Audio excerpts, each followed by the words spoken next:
What's poppin', people? It's Dante. Just getting my morning started here in the Centennial Arboretum. Welcome to the Garden of Eden.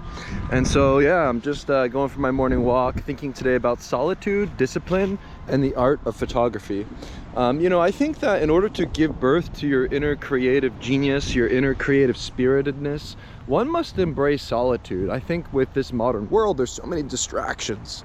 We have so much media to consume. There's so many cool TV shows and yummy foods that we can order. There's so many different movies and things that you can consume and music to listen to give you that source of inspiration. But I find through cultivation and curation, we can create our most authentic works. And so that basically means one must subtract the superfluous, to remove more from your life in order to discover who you are generally. I think the unexamined life is not a life worth living. To not understand who you are deeply is a tragedy. And I think because of all of the distractions and all of the noise in the modern world, we find it more difficult to actually isolate, to find peace and solitude and discover our inner creative spiritedness. And so I find that by remaining disciplined, right, with a very regimented routine in terms of waking up early, going to sleep early, and cultivating vitality at the forefront, I'm able to increase my curiosity and allow my creativity to flourish. And so that's the first and foremost thing that I think we should consider when it comes to this sort of thing, is vitality. And then from there, I find the discipline of walking the same route each day, going for the same nature hike each day. I sort of wander this park each day in the same fashion every single day. I go in a loop every day. I thrive in the eternal loop. Do you thrive in the eternal loop? I think this is where you become more creative. It's through removing distractions, removing more from your life, and adding more discipline. And I don't think it's friction. I don't think the discipline becomes friction. I think it becomes joyous. I think it becomes effortless. And so what I do during my walks is I'll do one walk in solitude, no noise, nothing. Another walk reading. And so I think reading is like a new luxury I'm starting to think about, right? There's a couple different luxuries in the modern world, right? There's luxuries of time, right? Just time spent outside with the sun in your eyes. This is a new privilege, the privilege of being outdoors, the privilege of getting fresh air, where a lot of different day-to-day routines are pretty much done completely inside. And ultimately, I find that's where souls go to die. But when you're outside moving your physical body, this is where you exist outside of the passage of time. This is where flow begins. This is where life begins. And so I like to read ancient texts. I've been reading lots of Roman poetry, ancient Greek poetry, tragedies, a lot of different things that are inspiring to me. Quite recently, this past week, reading Lucretius on the nature of things. And I'm starting to find these ancient texts to be where wisdom is found, for they have stood the test of time. Even passages from the Old and New Testament in the Bible, I think, are very much inspiring. I think mythology is interesting because these archetypes and these stories have true wisdom and truth to be found inside of these texts. And there is something to be said about your personal interpretation of these texts and how they resonate with you deeply emotionally, that can then ultimately inspire your photography, inspire your psychology, your philosophy, your way of approaching life generally. And I think that is where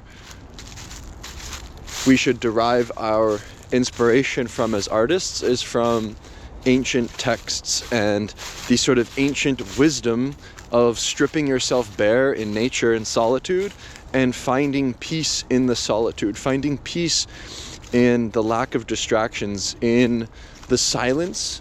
And through the silence, you enter a meditative state through walking. You don't have to sit lotus pose under the tree. I've done that for a few months in the summertime because it was just so nice to sit under the tree, and I would just lie there and just watch the leaves wiggle. And I think through that silence and through simply being and just watching life kind of unfold around you, watching the change of seasons, embracing the present moment in solitude and silence is so beautiful, because through that act of being and sort of stripping yourself bare in silence, the voice that comes to your head, the shadow that emerges, is something that you contend with and spar with, and you start to overcome yourself, conquering yourself, and then finding peace in that solitude, finding peace in that daily routine, that ritual, that daily walk, that sort of everyday mundane existence of life. And so when you strip away all of the dopamine and you stop consuming things and you curate your feed, right, what you feed yourself visually, I believe, will then impact the things that you create. And so visually, I'm consuming and I'm feeding myself with beauty. I'm surrounding myself in nature. I took a hiatus and went to Rome to spend time in churches, to look at beautiful artwork by Caravaggio, to surround myself with sculptures, and to pray inside of these beautiful cathedrals, to admire architecture, to curate my feed in Philadelphia by visiting the Wanamaker building and listening to the world's largest playing pipe organ, to become inspired by these very specific things that I can find in embodied reality, curating my feed. You think of curating the feed, right? The feed being your sort of social media feed that you're swiping on. I say disconnect completely and entirely from the modern world. Stop consuming anything from your contemporaries. Stop watching YouTube videos and social media posts. I say delete these things from your life, subtract more of these things from your life, and ultimately you will find the inner voice, the inner child that wants to come out and play, that wants to come out and create. And so maybe the goal of the artist is to curate your life and to find something that you do each day that you slowly build upon, that you slowly but surely put brick by brick, stone by stone, and create your own home here in this world. And through that act of doing something each day, through walking, writing, reading, creating, photographing, there's something about the act of slowly chipping away at these things that over time compounds. And through the curation of your feed, of what you're consuming, and through stripping yourself bare, those things that you create come from a pure state. Those things that you create come from the internal state. And so as much as we're creating upon the external world, treating the world as a canvas, photographing life as it is, creating candid photographs and documents of a piece of time in history, the things that we create, because we are photographing in an autotelic state, unattached and unburdened from the outcome, disconnected from social media, creating in our own sort of spirit of play, the things that we create become an authentic interpretation of reality from our personal experience, from our emotional state of being. And I think this is where we want to be. And so unburden yourself with, all of these distractions and sort of strip yourself bare. And go into the forest, go into the unknown, go into the park, find a routine. I think that it's really important for me to have a routine. Maybe other people are different. I thrive in the eternal loop. I thrive in the same sort of repetitive walk each day. Like even with my photography, walking the same route each day, noticing the different changes on Market Street, noticing the different people and characters that I see each day. And I think that there is something to be said about this discipline in solitude that provides creative freedom. Freedom isn't having unlimited choices. Freedom isn't having unlimited things and possibilities. Freedom is found in the discipline and solitude. And so I find that to be where joy is found. Joy is found in doing the thing each day. Joy is found in the process itself. And so when you fall in love with the process and you sort of remove all of the distractions that keep you from engaging with that process and everything becomes frictionless, this is where you begin to thrive as a creative. And so I say treat your life like a living work of art. Cultivate and curate your feed. What are you consuming? What are you looking at? What are you doing with your time? And how are you spending, or rather, how are you investing your time?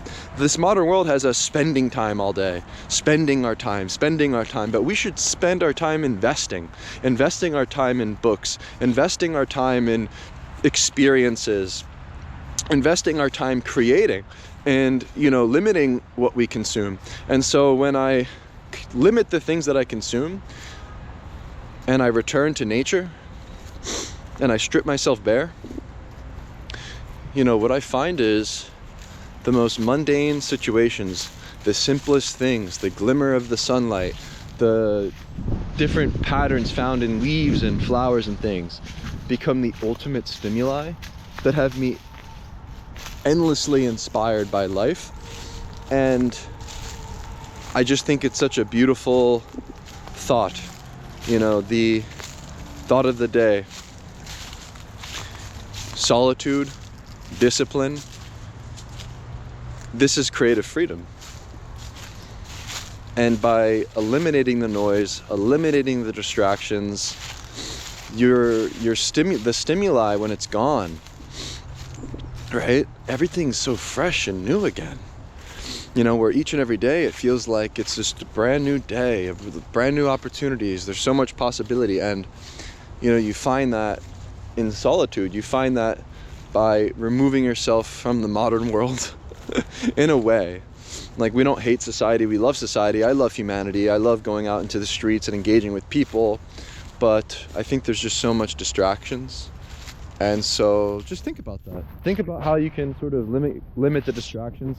I think especially in photography, right? Like anything that's being done contemporarily, like anything that you're consuming from like a photo fair or like these mediocre photo contests, like it's just junk food. Like a lot of these photos and a lot of these things that are being produced right now are not worth consuming.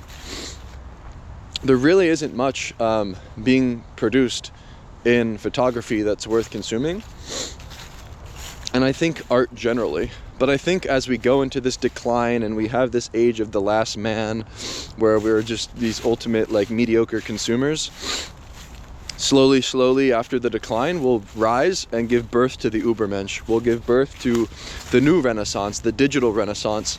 And it's just going to take some time where people stop getting off, you know, where people get off the hamster wheel of time and find ways to invest their time instead of just spending it all day consuming.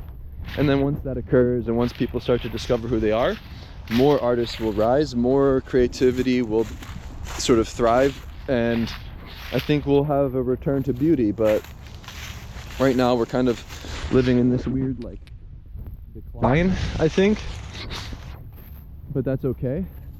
And so I say just laugh in the face of the chaos, laugh in the face of the unknown and all of these kind of things. And yeah, play your own game, you know, find your own way through this weird modern system that's in place to thrive as an artist. And yeah, maybe it's better to be the dark horse than the golden goose. You know, don't seek validation from mere mortals. Stop looking on your social feeds for praise.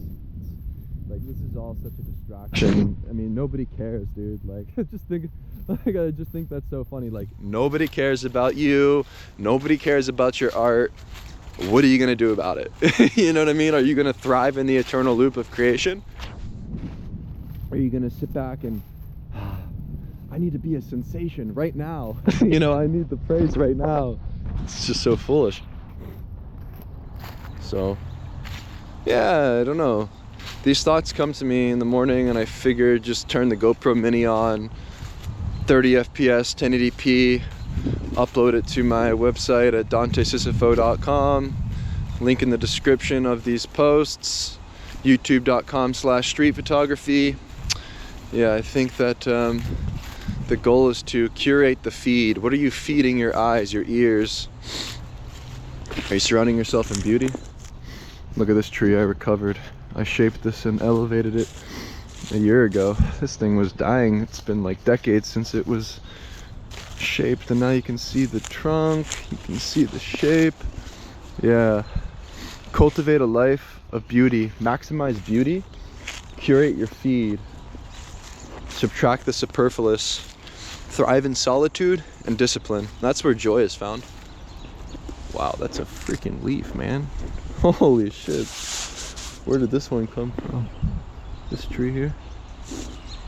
Look at that.